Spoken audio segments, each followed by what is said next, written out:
Hello, what's up mga kamani magnet? Naririto na naman tayo para sa pampaswerte sa taong 2024, Year of the Wood Dragon. Alamin natin ang mga paraan para ikaw ay magkaroon ng maraming pera, hindi mauubusan sa taong 2024 para ang pasok ng taon na to ay maging maganda sa buhay mo. Ang una sa listahan ay kapag merong butiki na tumutunog sa pintuan mo pagsapit pa lang o pagpasok ng taong 2024, ibig sabihin yan, binabalaan ka na ang 2024 mo ay magiging maganda ang pasok ng pera. Kaya sa unang araw pa lang ng 2024, kapag narinig mo na tumutunog ang butiki na yan sa tahanan mo o kahit may makita ka man butiki sa bahay mo, ang swerteng papasok sa taong 2024 ay magiging maganda kung saan hindi ka na mamumblema sa aspeto ng pananalapi, ang pasok ng blessing ay tuloy-tuloy sa iyong buhay at siksigliglig nag-uumapaw. Ang karir mo rin ay magiging maganda gawa ng ang mga butiki na yan ay maganda sa negosyo, sa karir at sa tagumpay. Siyempre kapag sa taong 2024 kahit sa unang araw ay may mga pumasok na mga butterfly sa tahanan mo, isa rin po itong senyales na ang kaparehan ay magiging maganda ang pasok at daloy sa bahay mo sa taong 2024. Lalo pa nga kung ang mga pumasok na butterfly na yan ay kulay brown at kulay puti. Ang mga kulay brown at puting butterfly ay nagsasaad na ang kaswertihan ay mapapasayo sa taong 2024, hindi ka mauubusan ng pera o hindi ka mauubusan ng mga swerte sa buhay. Kaya naman kapag ito ay nasa tahanan mo, kahit isang kulay man lang ng butterfly na yan, swerte po yan sa ating 2024.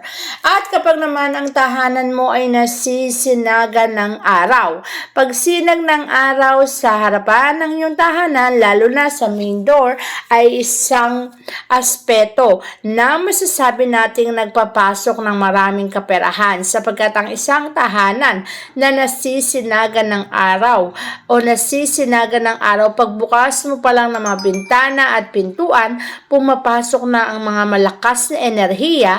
Ang positibong enerhiya na yan na pumasok sa iyong tahanan ay magbibigay ng napakatinding swerte. At ang napakatinding swerte na yan ay magbibigay sa iyo ng malaking pagbabago sa buhay. Kaya naman ito ay maganda rin sa iyong buhay. Hindi rin mawawala ang mga ubas. Ang mga ubas ay napakaswerte din talaga sapagkat ang mga ubas ay nagbibigay ng kaswertihan sa ating mga tahanan. Ito ay nagpapasok ng matinding swerte. Ang bilugan nito na hugis ay pera. At kapag kumpul-kumpul ang bilugan na hugis nito ay kumpul-kumpul din ang perang papasok sa tahanan mo. Kaya naman kung may ubas po sa iyong bahay, sana sa dining area inilalagay po ang ubas na yan para sa ganon magkaroon ka po ng mas maraming swerte at magpasok po ito ng mas maraming swerte sa buhay mo.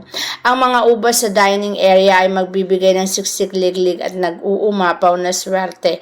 Kaya naman mas mainam na meron ito sa tahanan mo upang makapagbigay ito ng swerte at pera sa buhay mo. Siksik-liglig at nag-uumapaw. Huwag ka rin magpapawala ng mga maswerteng halaman sa harapan ng iyong bahay. Mas mainam kung balanse.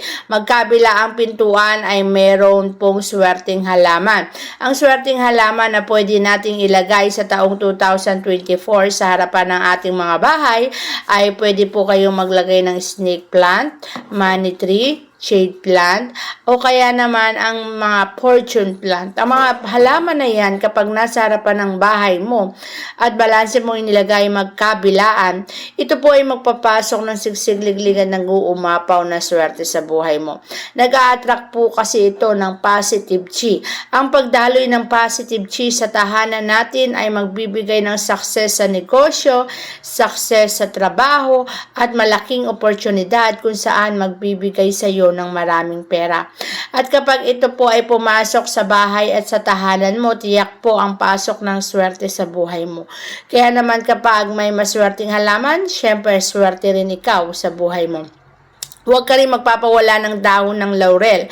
Maglagay ka lamang po ng dahon ng laurel, 3 piraso sa ilalim ng unan sa pagsapit ng 2024. At habang ang dahon ng laurel na yan ay inilalagay mo sa ilalim ng unan, mas mainam na bulungan mo to ng iyong kahilingan.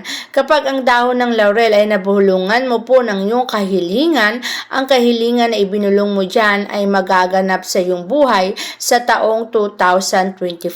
Kaya naman ang taong 2024 ay talagang magbibigay sa iyo ng siksik-liglig at nag-uumapaw na kaswertihan. Kung ano man ang mga bagay na ibinulong mo sa dahon ng laurel, ito ay magaganap sa iyo at maisa sa katuparan mo at talaga namang matutupad ang anumang hilingin mo dyan. Kaya pagsapit ng 2024, ibulong mo agad ang kahilingan mo sa dahon ng laurel at agad-agad itong matutupad at magaganap. Kapag naman sumapit ang taong 2024, sa unang araw ay may dumikit sa iyong ibon at ikaw ay iniputan, abay huwag kang magalit sapagkat swerte po yan. Ang ipot ng ibon ay nagsisilbing pera, abundance and prosperity. Kapag ito ay nangyari sa iyo sa pagpasok ng taong 2024, ibig sabihin ang pasok ng taong 2024 sa buong taon na yan ay magiging masagana at ang blessing ay talagang nag-uumapaw. Kaya naman ang mga swerte sa buhay mo ay nag-uumapaw din. Siksik, liglig at talaga namang ang mga kaganapan at pangyayari ay hindi mo akalaing magaganap ang swerte sa buhay mo. Kapag nangyari po ito ay matuwa ka po dahil kaperahan po ang dulot niyan. At ang kaperahan na yan ay hindi lang basta pera kundi isang malaking pera na mapasok na blessing sa buhay mo. Siyempre kapag pasok ng 2024, punuin niyo po ang lalagyanan niyo ng bigasan. Ang mga bigasan na punong-puno sa pagpasok ng taong 2024 ay magbibigay ng siksik, liglig at nag-uumapaw na blessing sapagkat ang mga bigas ay katumbas po niyan ay kasaganahan. Kaya naman ang kasaganahan ay mapapasayo, ang kasaganahan ay darating sa buhay mo. Kaya ito po ay siksik, liglig at nag-uumapaw. Huwag po ninyong hahayaan na ang bigas na yan ay maubusan sapagkat ang pagkaubos ay pagkasaid.